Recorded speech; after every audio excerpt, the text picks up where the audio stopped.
We'll call tonight's plan meeting commission to order. Roll call, please. Johnston here. Gavich here. Guzikowski here. Chandler here. Just a general little housekeeping rule. Mayor Scafidi was unable to join us tonight. I will be chairing the meeting tonight as directed by the mayor. With that, we will begin. If you would please review the minutes, and if we have any corrections. Dickman will make a motion that we approve the minutes of the April 12th, 2016 meeting. Roll call. Dickman, aye. Johnston, aye. Gavich, aye. Guzikowski, aye. Chandler abstains. Next, significant common council actions. Carrie or Doug? Common Council approved an ordinance approving the rezoning of several properties from several zoning districts, excluding C1 shoreline wetland floodway and flood fringe districts to Park District. This is for the county properties. There was one exclusion, and that was 715 West Oakwood Road. Approved an ordinance for the rezoning of the property at 1610 East Putes Road from RS3 Single Family Residential to A1 Limited Agricultural. Authorized staff to split the Lake Vista Park Development Project into 2 bid packages, allowing work to begin in 2016 and be complete by September 1st, 2017, and to authorize staff to begin the process of using TID 6 as a donor district to a new Lake Vista TID 13. And the Common Council concurred with the mayor's reappointment of Chauncey Chandler and Wally Dickman to the Plan Commission for a 3-year term expiring in 2019. Thank you so much. Is that Wally? This is my 28th year. I just finished, so I'm moving forward. Thank you, Carrie, and congratulations, Wally and Commissioner Chandler, on your appointments. Wally, it's got to almost be an all-time record. I don't really know. I don't look back. Yeah, that's a long way to look. And I can't remember back that far either, so. Did you get your gold watch, Wally? Oh, yeah, sure. Okay, let's go. Excellent. Moving right ahead, we're going to move right into new business. First, we're going to take item 4A, a certified survey map, to review a certified survey map submitted by Nick Wimmer of Wimmer Communities for the properties at 6871, 6881, 6881R, 6933, 6939, and 6955 South 13th Street. So, Carrie? Thank you. As the Plan Commission will recall, in May and June of 2015, a CSM for these properties was reviewed and approved by both the Plan Commission and the Common Council. The CSM showed a consolidation of the properties as related to the planned expansion of the Southfield apartment complex. The proposal tonight is to include a right-of-way vacation along South 13th Street that was missing from the original CSM and required by the county prior to recording. No other changes are proposed at this time, and I will zoom in to show you the exact area of change. Hurry. Doug, we're not having any, we don't have anything on our screens up here. Oh. Go up in the, bring it down.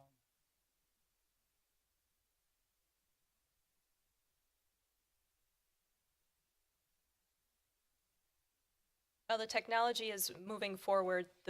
The area that will be vacated or shown as vacated on the survey is related to Lot 1. It's right along South 13th Street. This is for public right-of-way purposes. Again, no other changes are proposed with this CSM. The staff recommendation is that the Plan Commission recommends to the Common Council that the certified survey map submitted by Nick Wimmer for Wimmer Communities. Can everybody see it now? We have nothing. Okay. It's small in the upper right-hand corner. All we have is a picture of us sitting looking Upper right-hand corner is reduced. I mean, we do have our commission Okay. report, so you can continue. The staff recommendation is that the Plan Commission recommends to the Common Council that the certified survey map submitted by Nick Wimmer, Wimmer Communities, Thank you. for the properties at 68 71, 68, 81, 68, 81R, 6933, 6939, and 6955 South 13th Street be approved subject to conditions 1 and 2. Please note that in the staff recommendation, the 6955 address is missing. Mr. Chairman. Thank you, Carrie. At this time, I'll open it up to questions for the commission.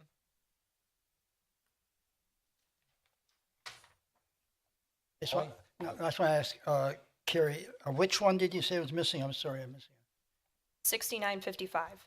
It's a typo. Oh, okay.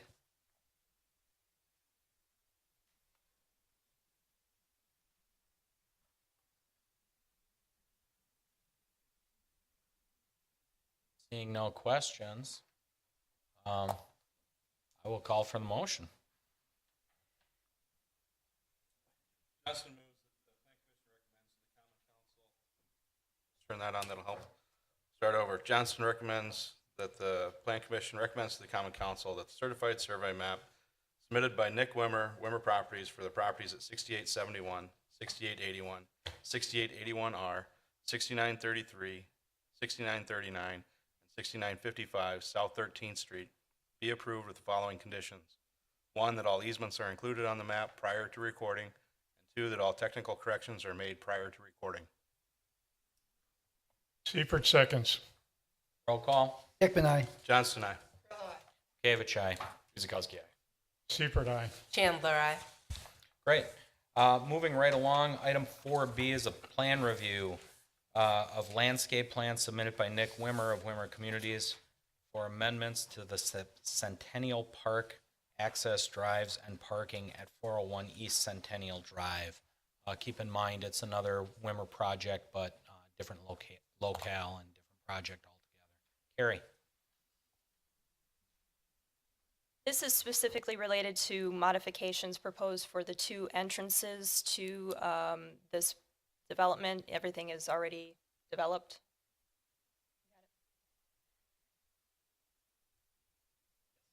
The original site plan that was approved is on your screen and it was in your packets right now. This is just for information so that you can orient yourselves to where the entrances are. It's the northwest and central or east entrances off of Centennial Drive.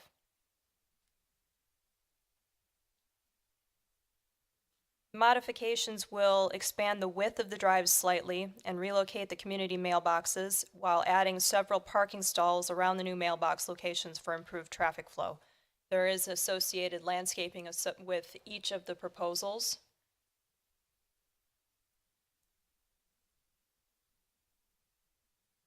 And the staff recommendation is that the Plan Commission approves the site and landscape plan submitted by Wimmer Communities for the Centennial Park property at 401 East Centennial Drive with the condition that all building and fire codes are met. Mr. Chairman.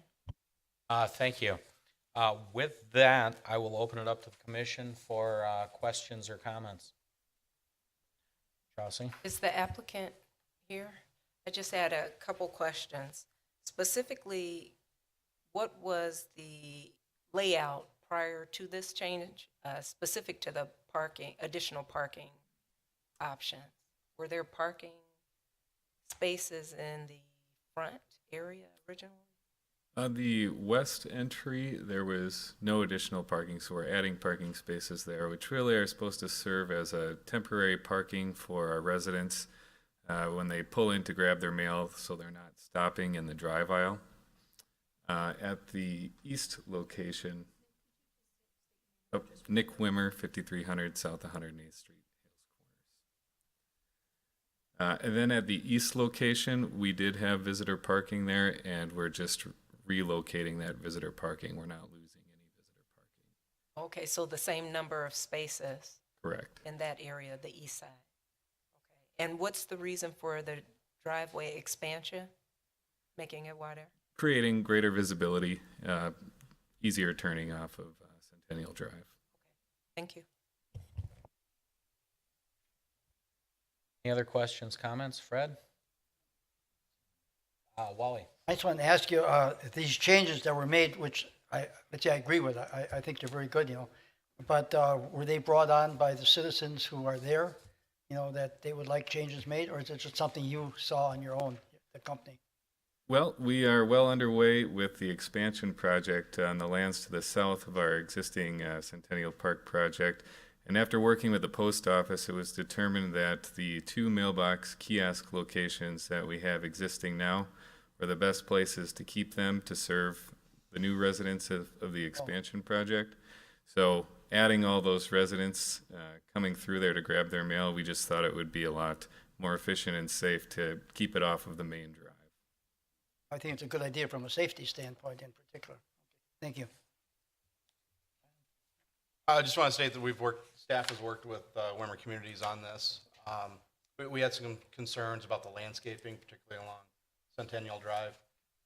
They were willing to change their plans and make sure that we saved as much of the berm that's there and the existing trees that are there, and add additional landscaping to the project to try and not take away from the screening that was already there with this project, and relocating the mailbox over there. There's no additional changes to the stormwater with this project.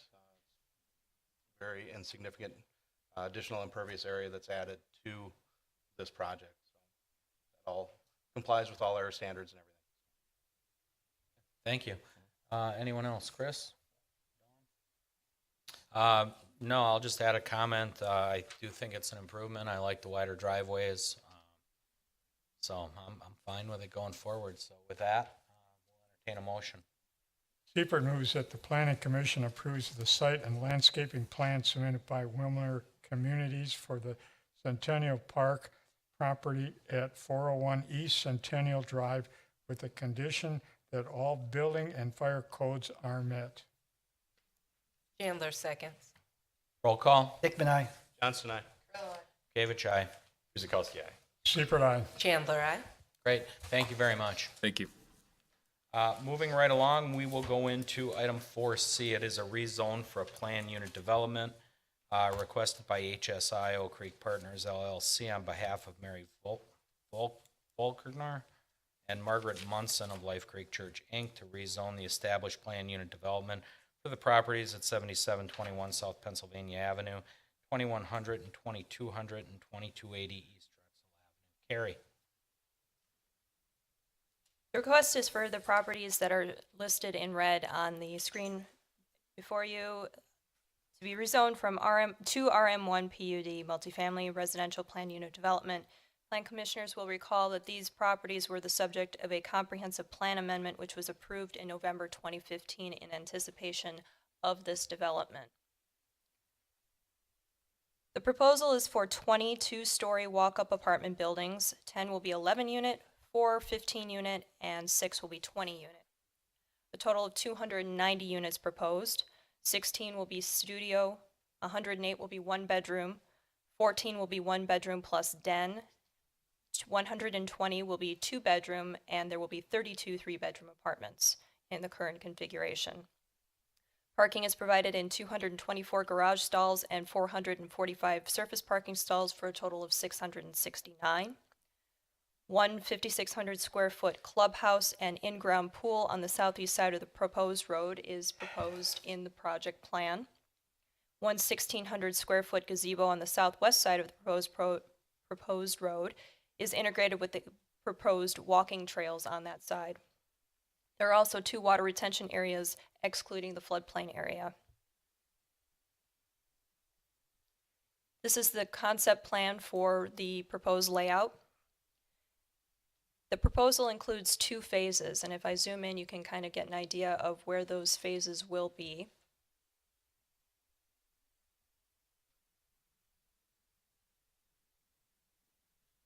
Phase line is roughly right here. Phase 2 would include the retention pond and the buildings and parking areas on the west side. Phase 1 would include the retention pond, the parking areas and buildings, as well as the pool and clubhouse and gazebo area on the south. Just for the Plan Commission's information, and also this has been relayed to the applicant, they are completely aware and are planning to do this, but a CSM will be required to combine the properties as these features cross property lines currently. Section 170311E3 limits the sum total of floor area for all buildings to 50% of the lot area, As currently configured in these plans, the apartment buildings, clubhouse, and gazebo comprise about approximately 26% of the total lot area. Plan commissioners should know that this excludes the proposed detached garages that are shown on the concept plan. This may change.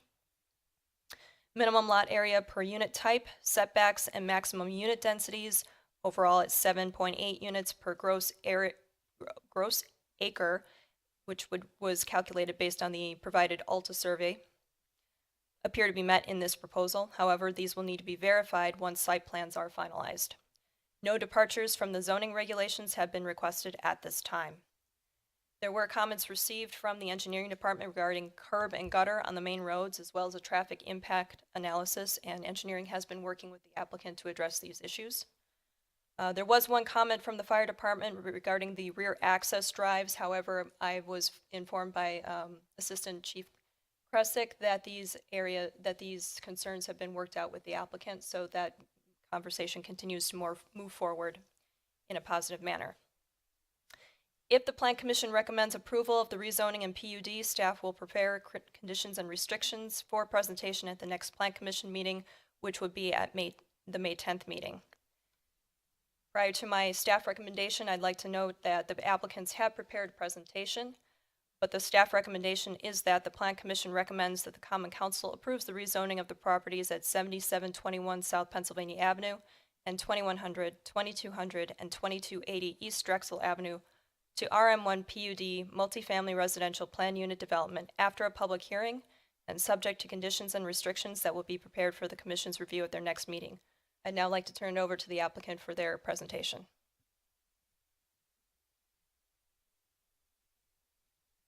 Good evening. My name is Tony DeRosa on behalf of HSI Properties. Address is 18500 West Corporate Drive in Brookfield, 53045. First of all, I'd like to thank you for the opportunity to be back before you this evening. Since this process started almost a year ago, we've done a lot of listening, we've made a lot of changes, and I think at the end of the day, where we are today, we have a better project from all perspectives. We've significantly scaled back this project and reduced the size of it from the first time we were before you with almost 400 units. We've shifted the density significantly north off of Drexel, and we've increased setbacks on both as well as the south as well as on the east side. As a city, you've gotten to know who HSI is, how we approach development, and the quality of our work. We're now at the process where we're getting into the preliminary engineering and conceptual design phases of the project and starting to work through some of those details that have been discussed over the last few months. The next slide, Carrie touched on those, so I'm going to skip over those. On this slide before you right now, I just want to touch on a couple things. The conceptual engineering plans that we submitted to the city, we did add some conceptual access point modifications. These are obviously going to be subject to further discussion with city engineering staff as well as city staff, but something we know that we will work through together. A few other items, we have met with the engineering department and have a good understanding of what the city's goals and objectives are with the project. One item to note is that all the streets within the development will be private streets and privately maintained, as well as garbage pickup would be privately contracted for as well.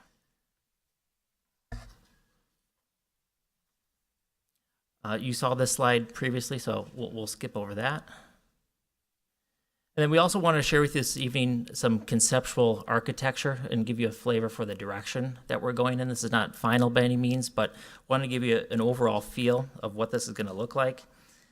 This would be the view coming into the site from the south. Your clubhouse would be on your immediate right, and on the left would be the first grouping of 4 buildings. This next slide shows a view from the north end of the property on that north or on the east-west street looking towards the west, give you a corner perspective of what this building will look like. We also put together this aerial perspective, wanted to help paint the picture and understand and show there's a significant amount of green space associated with this development, as well as kind of what that landscaped area between the grouping of 4 buildings at the south, between that and Drexel, one concept of what that could look like.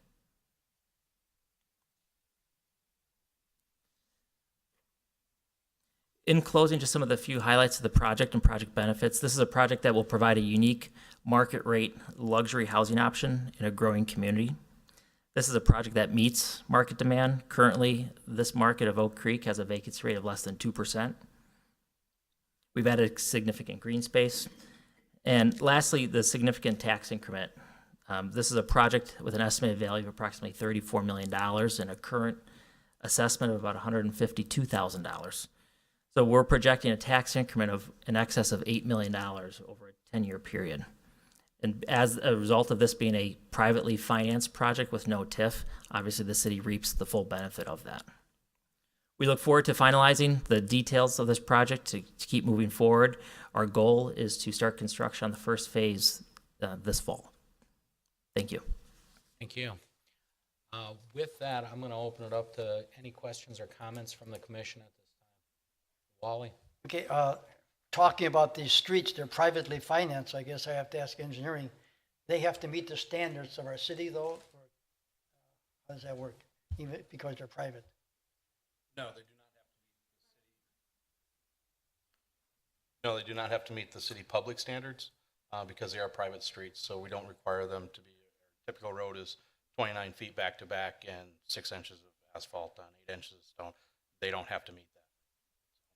They can do their own road. It's their maintenance and their cost to construct and maintain. I think I was more concerned with the width or something like that, like if they allow parking, you know, on one side or the other, that's up to them, how they handle it? That's all up to them. It's all private. Okay, thank you. Mr. Seifert? Yeah, I have a question for the fire department. I'd like the explanation of how you got it worked out with those people to get your fire trucks in and out, especially on the north side of the facility.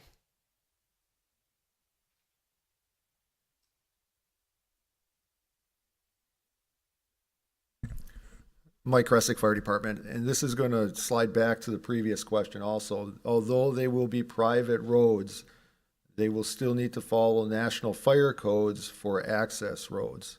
So that will still be part of the review process for them. The northern access roads were a point of discussion, and I guess I should preface this by saying this is a zoning approval and very preliminary plans. So it's going to be a little bit fluid for us as far as the approval process. As things change with their plans, we'll keep up with those changes and we'll adjust our requirements or make sure that they are meeting requirements as edits are made. So I'm a little hesitant at this point to lock in anything specific with this set of plans, understanding that they may change. The access roads to the north, we had a discussion regarding turnarounds for fire apparatus, widths for fire apparatus, and accessibility around structures. Once again, understanding that the plans may change, we did come to some agreements on, if not connecting roads, extending them slightly to make that access more beneficial for fire. I was a little concerned just that they don't show parking, but people could be parking on those little access roads on the north, and you'd have a hard time getting a truck in and backing it out or getting it around and maneuvering in that area. Absolutely, and that's a issue that is not unique to this development. Most apartment complexes will have some sort of issue related to that at some point during their occupancy. As a fire department, we can't control every contingency. We can't monitor every situation there. We would work with the site managers to ensure that the access lanes are maintained open though. And in instances where they're not maintained open and the fire department is notified, we certainly work with the police department to open up those roads. Just a little concerned, especially with bad weather. They get blocked, they don't plow them right away. Absolutely, that's an ongoing concern, and like I said, that's an ongoing concern for most developments similar to this. Before you sit down, is it too early to talk about hydrants, or have you already plotted out? I imagine the buildings are sprinkled. Yes, and we have begun the discussion regarding hydrants and hydrant placement. Once again, that's also going to be fluid. Any modifications to roadways, sidewalks, building locations can have a effect on where those hydrants may go. HSI did take the time to meet with the fire department. We spent some time together talking about access roads and hydrant locations. It's an ongoing discussion. Thank you. Any other questions for the assistant chief while he's up here? Save him a walk. All right, thank you. Thanks, Mike. Thank you. Any other questions or comments from the commission? Fred, you Are again? they gonna have any signage off on the entrance into this? Well, to it's explain really what- just a rezone. I think that's a little too preliminary to, Okay. to I was discuss. just wondering if there would be any identification as to what this development is, so Barry? that people could Tony? recognize it. Likely there would be, but that would come up at site plan review. This is looking Okay. at the overall Good. concept for rezoning and plan unit development. Okay, thank you. Mr. Dickman, In our handout here, Gary, it's written that all properties are currently in the process of purchase by HSI Oak Creek Partners in anticipation of this construction. I just wanted to know from them, do you foresee any problem in buying these properties, or is everything flowing along pretty smoothly? To answer your question, Commissioner, we're not anticipating any issues. There are no issues. It's more of working through the approval process. Okay. If we work through the approval process, you know, a closing occurs. Thank you. anyone else? Okay, at this time, we have 3 requests for public comment. When I call your name, please approach the bench and, or the podium, the bench. Jeez, I feel like a judge up here. Anyhow, and feel free to state your comments. So first, we have Mr. Glenn McCoy, 7739 South Pennsylvania Avenue. Glenn McCoy, 7739 South Pennsylvania. I just now understand that it's more rezoning and that I reserve my right as, would you want my comments about for the planning of it now? Or do you want me to wait if this is just in the rezoning issue? Well, it's really just rezoning, but I'll give you the benefit of the doubt and I'll open a can of worms and let you Okay, comment. well, I did send, the gentleman over here, Doug, Doug, pictures of the property that our property abuts to, of when they redid Drexel Avenue 15 years ago, 20 years ago. They added 10 inches of fill all the way across the top, and it redid the whole wetlands in the behind, mostly from Drexel Avenue going north. And we still have that problem today. The city has, the Korean Church made a very small attempt to fix the problem, but never did. I submitted my issues to Doug to say that this would be an opportunity that they could put in a swale to alleviate that drainage issue. My other concern was in the original plan they showed coming up, mostly my property abuts Manitowoc Avenue, or whatever would be called Manitowoc Avenue, going out onto Pennsylvania Avenue. And in the original plan, it had more like a roundabout, and I can just see people coming off of Pennsylvania or going to Pennsylvania. That strip going by my house will be a racetrack as they go by my house. So the original plan was to have like a type of a roundabout, and it seemed to me that would be to alleviate the speed that would go by my house. And I wish they would either consider that or a speed bump to slow that traffic down. And then finally, the other issue was originally in the plan when the Korean Church, prior to the Korean Church, was the west boundary of the Korean Church. Originally, that was the other entrance to that property when it was supposed to be a subdivision. That's how it was originally mapped. If the city would deem that to reinstitute that road back into the property, that would alleviate a lot of the traffic that would go in and coming out of, not them all going to Pennsylvania Avenue, but mostly coming to Drexel Avenue instead of Pennsylvania. And my other thought was also, why is the road onto where the clubhouse is or the gazebo it's only a half road. It's only going to the edge of the the apartments, and that it doesn't meet up with the other road that's farther down on Drexel Avenue, where it comes out of the Korean church. It would just make sense to have that come all the way straight down. Okay, thank you for your comments. Next, we have Paul, I'm sorry about your last name, Geppert, 2629 East Honeydale Drive. Honeysuckle. Paul Honeysuckle. Gephardt, 2629 Honeysuckle Drive.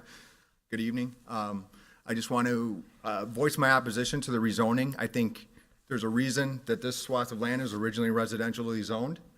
And to piggyback on some of the commentary, the location of it is now 670 potential extra motor cars coming in on the Pennsylvania and Drexel intersection. I can tell you currently, the problems we face as is on a road that will never be able to be expanded more than 2 lanes and 25 miles an hour is going to cause even more significant bottlenecks in traffic in a location that really doesn't need to be bottlenecked up like that. While I mean, it's a beautiful design and concept. I think that from a apartmental or a complex like this would be much better suited in another location if available. I'd be happy and be more supportive if this were a residential community being added on to that area. I think that the benefits and the tax revenues that are projected aren't necessarily worth the benefit that could be gained elsewhere. I think that could be made up. And when you look at it and get into the details. So my concern is that 670 more cars coming out of there for those that already live there is significant. Now that in the existing neighborhoods, we're creating a significant traffic increase in a location right outside our door from commuting perspectives or just getting around town. That's significant, let alone just the fact that we would be dropping between 1,200 and 1,500 temporary residents within that residential area. The eastern side of Oak Creek is more of the residential, quieter area. A new complex like this would be better suited towards the interstate or towards the bustling business district we have off of Howell and more towards the western side, getting closer to Franklin. So I just want to voice that I think, again, it was zoned residential for a reason to begin with. I don't think we should take it lightly, and I appreciate the effort that HSI has gone into, but this is for their benefit and their benefit alone, essentially. I don't think that Oak Creek as a total is going to benefit any more, whether this would be moved somewhere else or completely switched to residential, but I don't think that the leverage should be in someone who isn't a permanent taxpayer and resident of Oak Creek, especially in that specific area. So thank you for your time. Thank you for those comments. And our last speaker will be Mr. Arden Dagner, 8540 South Pennsylvania Avenue.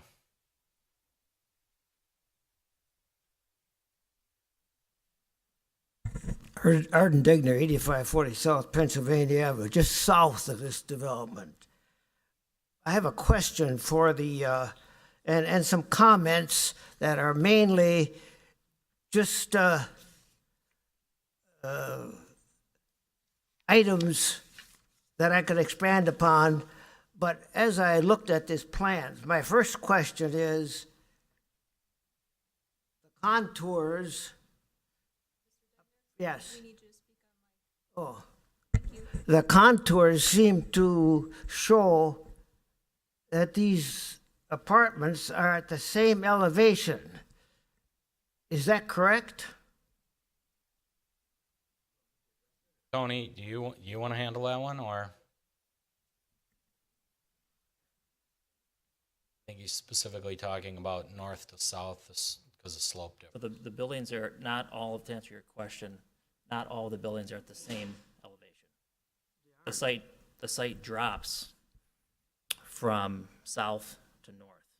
So the grouping of 4 buildings is at a certain elevation, and as you go further north into the site, it drops again. As you go further north, it continues to drop. So no, they are not at the same elevation throughout the site. Well, thank you. I wasn't sure of that in my comments because that was originally the way it was planned. But I have some statements here I'd like to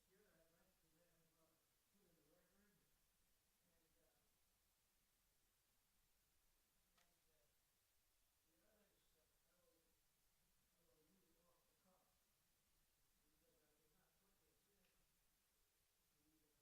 Arden?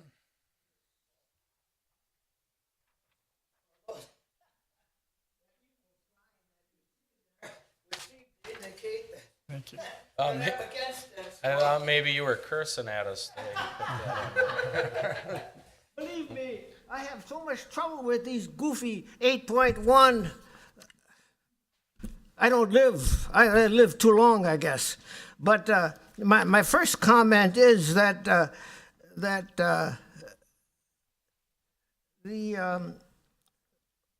winter snow and ice with 669 parking spaces cleared for daily use requires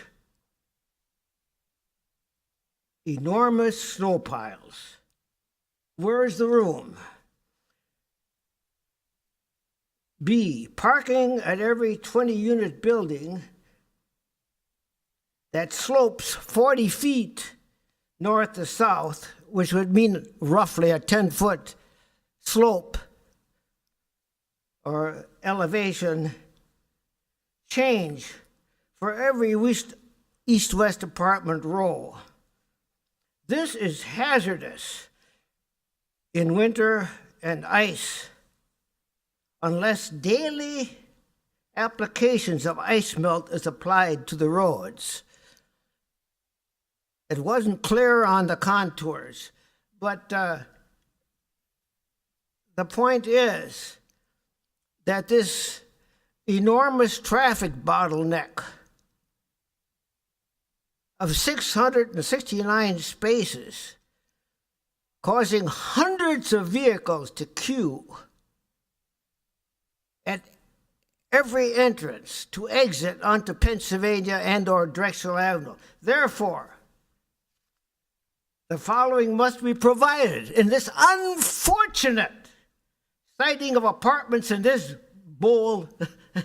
It almost looks like a rice bowl, but surrounded by floodway and flood fringe. It is surrounded. We object to splitting this development into phases to enable HSI to defer this gross plan to another day. Why? We need escrow to provide for sandbagging and to the floodway retaining walls, say in a decade, or the rising water levels in the apartment buildings caused by holes in the dikes result in hundreds of calls to emergency. When we're putting retaining walls around this entire complex, how long and how far, how many years will they last without repair? Escrow required to cover the interior road repair. That was already mentioned previously by the commissioners.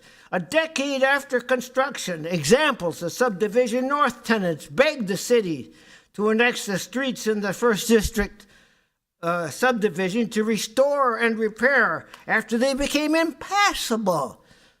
Why should these tenants be charged for it?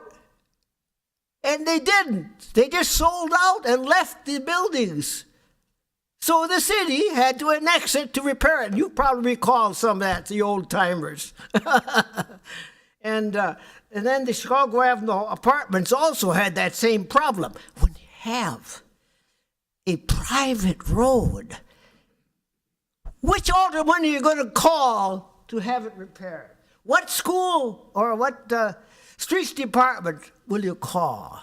Who's going to pay for it? We need escrow to not have this happen again. And then, of course, number 3, install automatic traffic control at the 2 exits to reduce tenant road rage when hundreds of cars occupying the 66-9 stalls egress. 4, escrow for the cost of the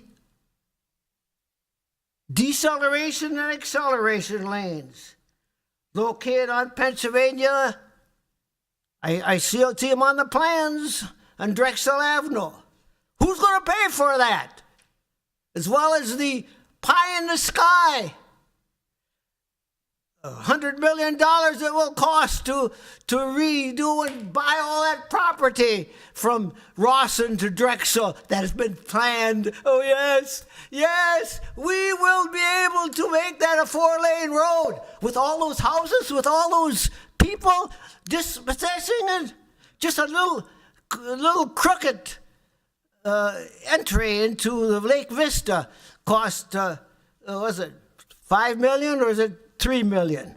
Okay, Here. Mr. Dagner, you're on 4. Let's stick to the points and move ahead. How's that? Which one you on? Number 4 yet? Yeah, that's number 4, yeah. Okay. And then install, the last item is losing me. to install desalination equipment at the site of these 2 stormwater ponds to clear the runoff of ice melt that needs to be applied to all these 669 stalled roads or winter storage or ice will make all roads impassable. Don't let them split this up, because otherwise it will be put off to another day, and then the cost will be too much. Thank you. Thank you for the colorful commentary. With that, I see, does anybody else wish to speak on the item before I turn it back to the council for any comments? Again, we're really just going to address the rezone tonight. We realize there are some challenges. We talked about a traffic analysis to help relieve that. And again, as the developer said, it is kind of still somewhat a fluid plan regarding road layouts, things like that. You heard that from the fire department. So I'll leave it at that. But if there's anything related to the rezone, Fred? I just have a question for Brian.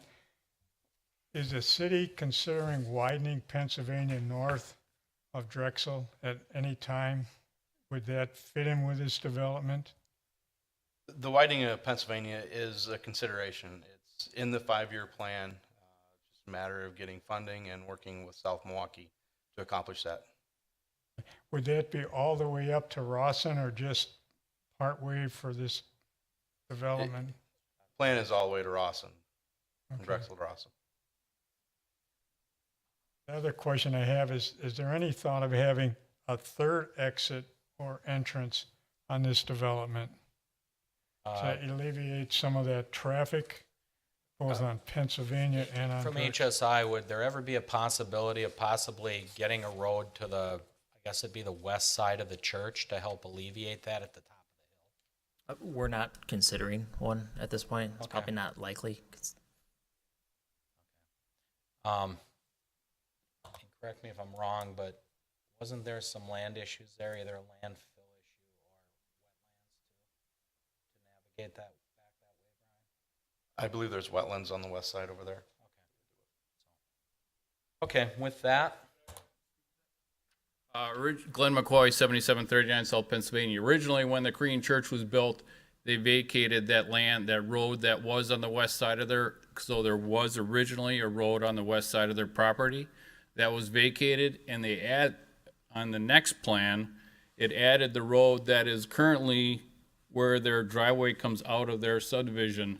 That was the proposed road that came out of, on the second plan, when you guys accepted the apartment complex on their property off of Drexel, that road was taken out. So there is room for the property to have that third exit, I believe, because it already shows a partial road that the Korean church is using to come out of their subdivision, and also on the west side where they're having next to the apartments now. and I know that Life Creek Church does have that entrance. I guess that would be a shared mutual agreement between the developers to be able to use that, because these are private roads we are talking about. Once they exit off of Drexel or Pennsylvania, they strictly, you have to think of the roads as almost apartment parking lot, I guess,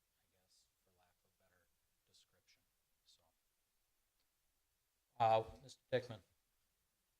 We talked, they talked about two phases, okay, phase one, phase two. How critical or what's it going to take to make phase two happen? Are you going to wait until everything is rented out in phase one? Or, what is your plan, I guess?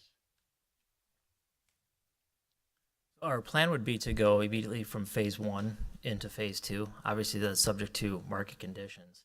But we do market studies ahead of time before we even contemplate a project like this, to quantify what is the demand. So we believe strongly that there is demand, that phase one will be successful, and we'll go right into phase two. Okay, thank you. Thank you. Okay, seeing no more questions or comment, we'll entertain a motion.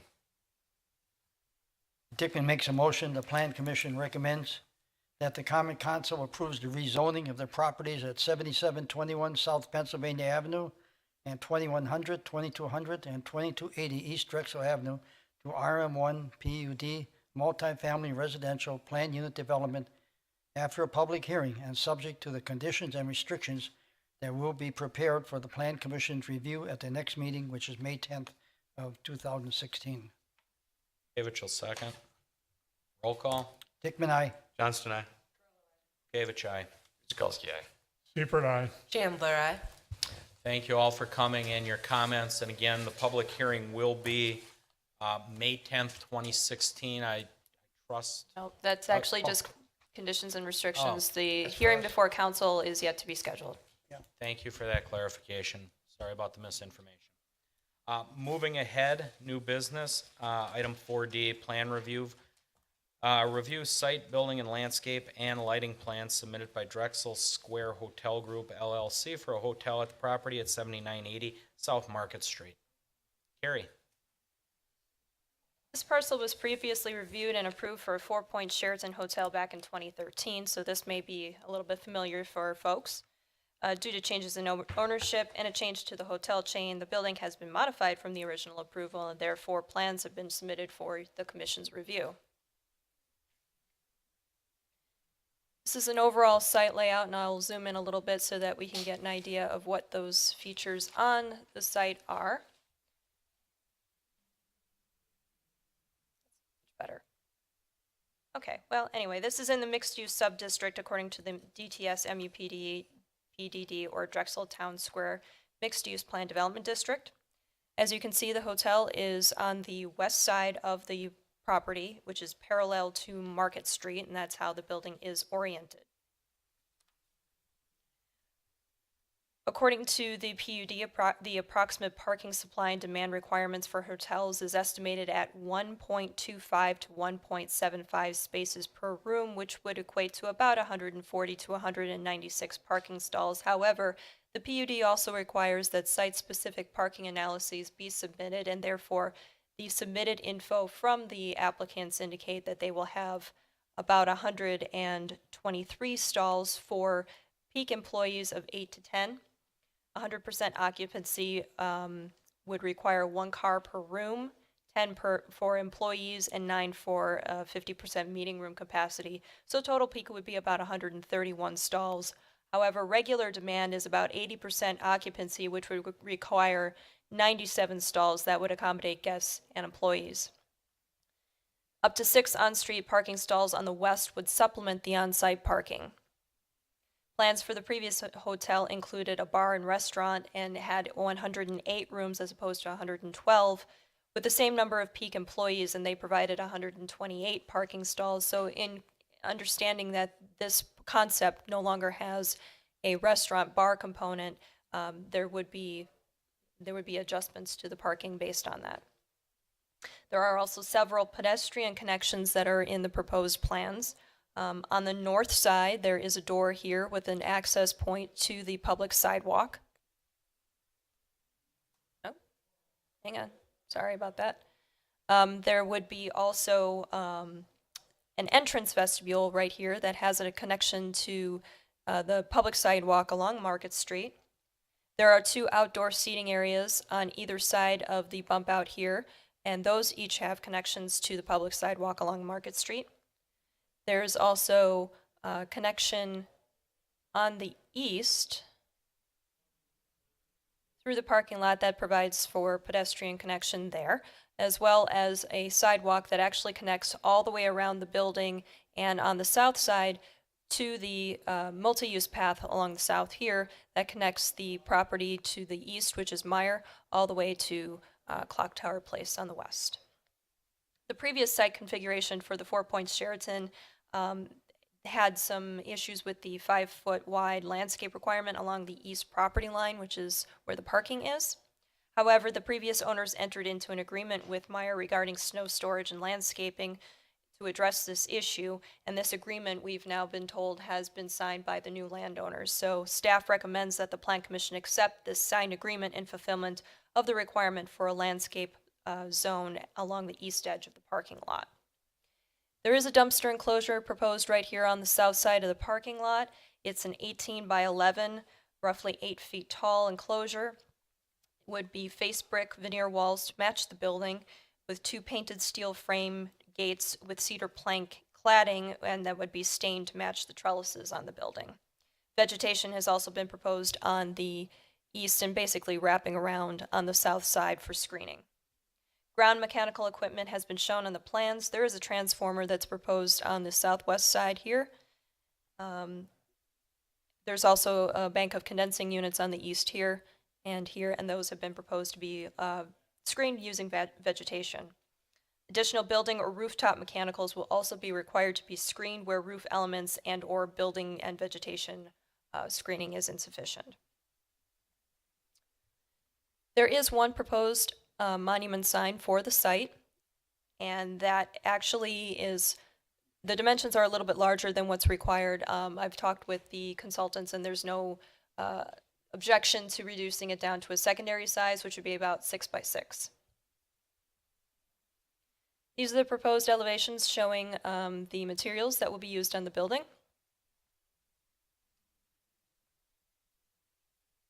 Lost my space, sorry. Staff has worked extensively with the applicant's consultants to address the activation of the street and town square on the west by expanding 2 outdoor seating areas, which you can see here and here. Those are on either side of the enclosed swimming pool and fitness center, which is right here, and the entrance on the west that will be a vestibule area to the interior of the hotel is right here.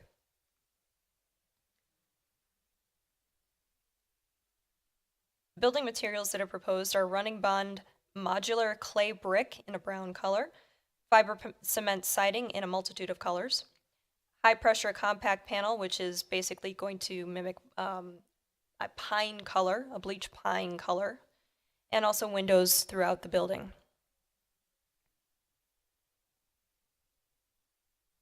These are some renderings giving you an idea of what the building will look like. The colors might be slightly off, but it gives you an idea. There is an entrance canopy, which will be of painted steel, and that's on the east side here. So you're looking at the parking lot and main entrance. There are also trellises that are proposed on the west side over the seating area here. There's a trellis over the entrance vestibule here, and also another trellis down on the south seating area. Those will be stained grade cedar lumber, painted to match the building trim. You'll see there's some fabric awnings over the windows for the indoor pool and fitness area. Each of the outdoor seating areas has a low brick and wrought iron fence garden wall. And again, there are connections to the public sidewalk. It gives you a couple of other viewpoints of that area. There is a recommendation in the conditions of approval that all brick and stone be a minimum of 4 inches thick. Cement board is listed as an acceptable secondary building material in the PUD, so the use of it as a primary building material will need a 3/4 majority approval by the Plan Commission. There are also glazing percentages that have been included in your report. Up to 1/2 of the minimum requirement can be alternates, and as noted in the report, there are several outdoor elements that have been added through discussions with staff that would accommodate that 50% requirement. Landscaping plans have also been submitted, and they're generally in conformance with the requirements of the PUD, although minor revisions may be required There is a condition of approval for final landscaping plans to be approved by the Director of Community Development. And as I just go through the rest of these renderings, it gives you an idea of what each side will look like.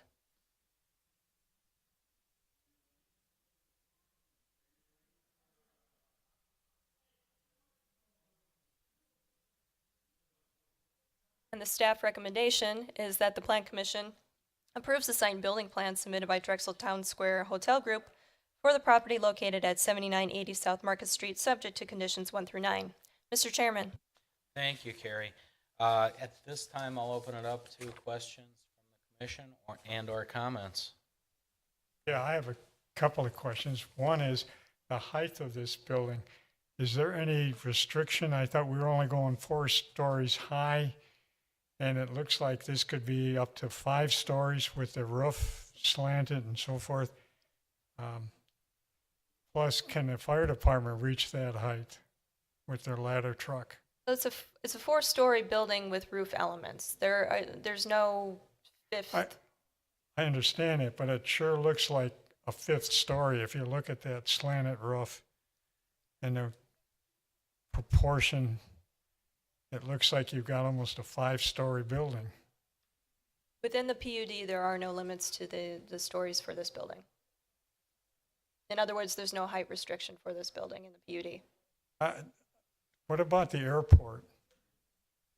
I thought we did at one time have a restriction of 4 stories high and within a certain distance of the airport.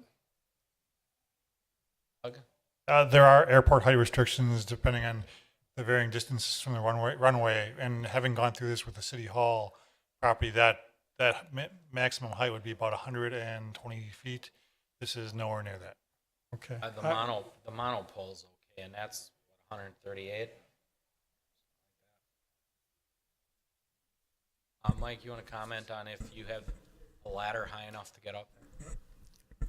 Mike Kresick, Fire Department. We can access the roof. Yes, we will be able to access it. If we needed to get on top of those ancillary structures on either side, we would be able to facilitate that also. Maybe not directly, but we would be able to get on the roof proper and then access it as appropriate. Okay. Thank you. Sure. Chauncey? The applicant here? Just want to check and see if you actually have the materials so that we can view the materials, since they're different than what the prior applicant had.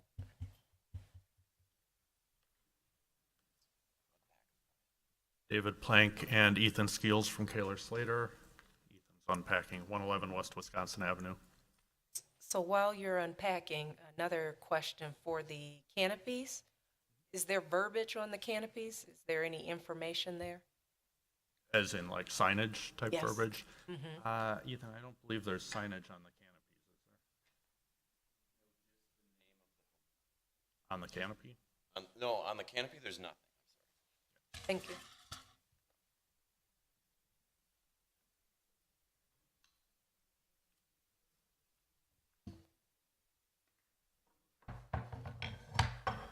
And while we're waiting, just another quick question for Carrie. So are the glazing and material percentages, are they met?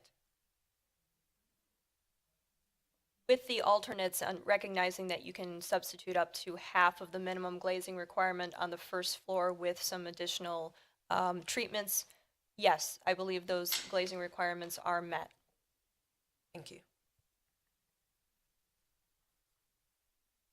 Yes, Alderman Guzekowski, while the materials are you done, Chauncey? Okay. Alderman Guzekowski.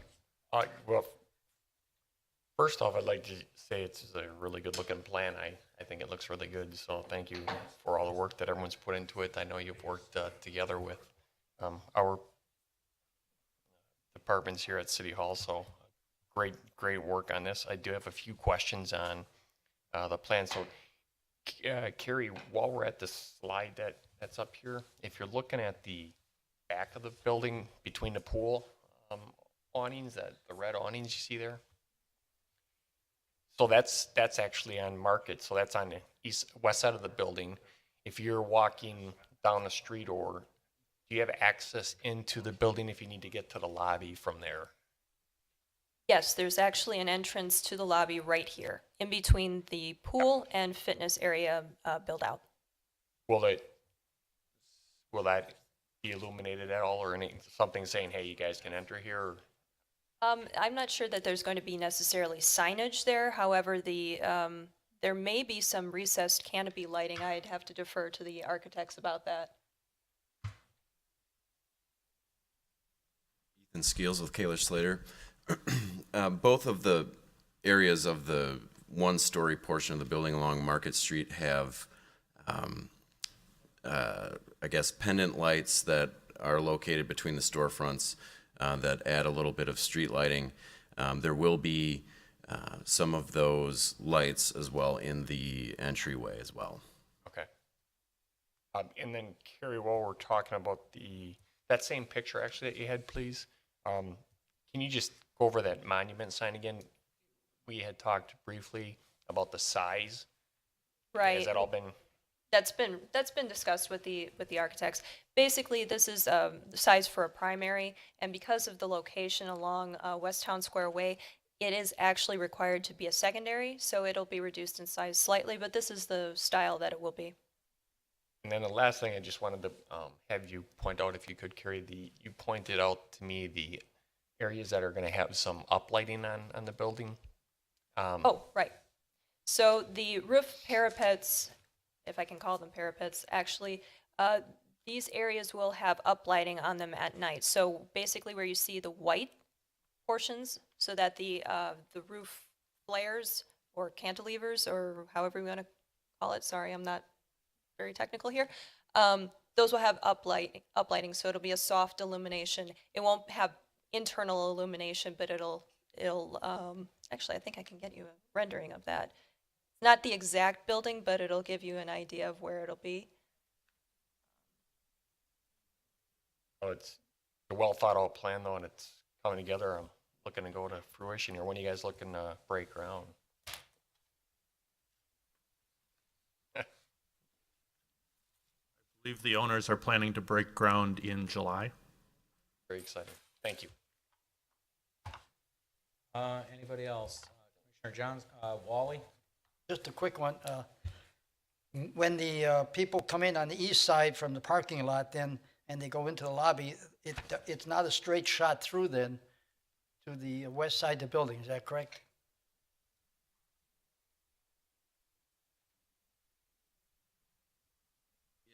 It is generally a straight shot right into the lobby. The drawing is west kind of end. small, it's kind of hard to see it. Yep, trying to blow it up Can we for you. switch that back over on our screens up here? Okay, Thanks. now we're cooking. Okay, it's a little difficult to see, but generally speaking, here's the west entrance off of Market, going through, and, oh, am I on the second It's floor? the second floor. It's the first floor. Sorry, You come it's in down here. Got it. Okay, but does it come out down Yep. here? Right through here. Okay, it comes to the vestibule is what you're saying. Yep. Okay. Thank you. Wally? That's all. Okay. Commissioner Carrillo, did you have something? Yeah, just a real quick question. On the outdoor Dawn, patios. your mic isn't on. Patios. I eat both of them, yeah. What are your plans for those? Because I would assume they're for your guests, but they're attached to the sidewalk. They are. So one of the patios has two outdoor gas barbecue grills for the guests of the hotel. The other patio, which opens to the pool, has a fire pit. So these two patios are sort of programmed separately, one for getting some sun adjacent to the pool, the other for utilizing the amenity of the barbecue grills. What we have done is try to create connection to the sidewalk, yet a sense of privacy with the use of the wrought iron and the garden wall fencing.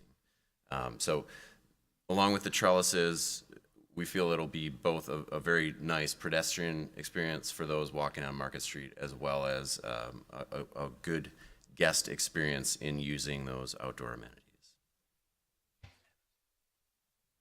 Commissioner Johnston, did you have something?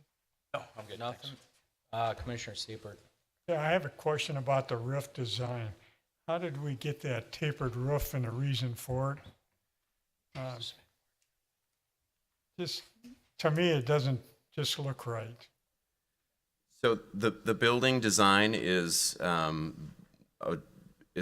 supplied via Marriott and their Town Place Suites prototype design. So this is part of their brand that they've established for this hotel chain.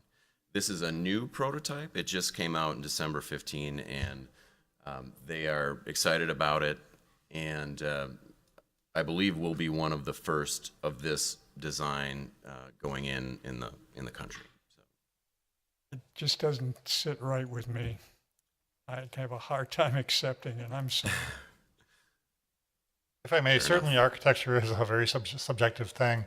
I will say that in relation to the prior approved plan for the 4 points, staff feels that this is a much more appropriate architecture for Drexel Town Square. I love it. Anyone else comment, question? If not, go ahead. Are we also reviewing signage today, since it is on the plan? The only sign that is being reviewed at this time is the monument sign. Where's, I will say with one exception though, this is their general sign location plan. So in other words, they are proposing to have wall signs on the north, west, and east, which are approvable locations, acceptable locations per the PUD. But we do not have signage details at this time, again, with the exception of the monument sign. So they'll be coming back? It'll be coming back. and once again, the monument sign, the request was to make it smaller, and that was agreed upon? The requirement is that it be smaller, and they've agreed to that. Thank you.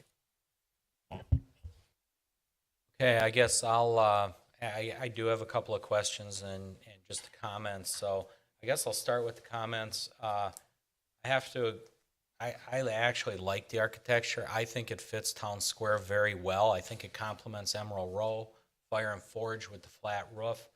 I think it's a standout building for a hotel versus what you normally see. So again, I'm happy with the building materials. Those are standard building materials being used. They're very durable. They look great when properly installed, hold up well. So kudos to you guys making it work on rather a tight site. I guess my questions really concern some things. I mean, we generally say everything has to be screened. Given the roof lines, obviously you're not putting your air handlers up there, your chillers, heating equipment. I'd like to know where that's located. I'd also like to know if you guys have an emergency backup generator going and where it would be located.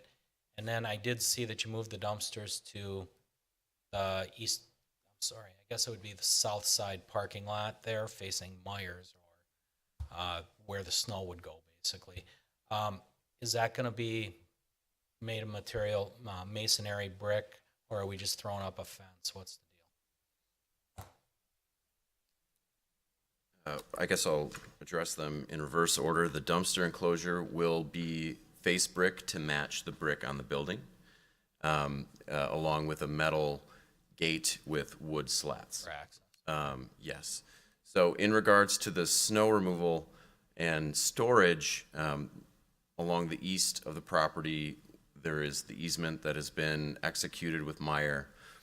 Looking at the south of the lot, we have provided areas adjacent to that dumpster enclosure where we've stopped short of planting it very heavily so that there is an area that will accept snow storage at the very south of the lot. But we did feel that allowing direct access to the dumpsters for the actual removal of the trash was a priority. Lastly, mechanical equipment and screening it. We will have no equipment on the low roof. Any equipment that is required on the upper roof will be placed inside the attic spaces that are created by the roof forms. and vented through them. So those will act essentially as roof screens for any of that equipment that's required. Generator. We do not have an emergency generator. I'm sure you know your business. I'm sure you're not required to have one. So that was the next question. Obviously, you're going to meet all fire codes for egress lighting and things of that nature. Absolutely. Absolutely. I think that really does it for my questions. So, Wally, one more? Yeah, just one more.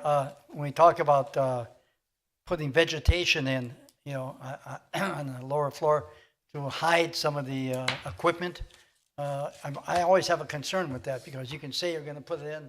How is it going to be maintained? Is it going to be thick enough to actually screen it, or are you just putting it in as a show, if you want to say?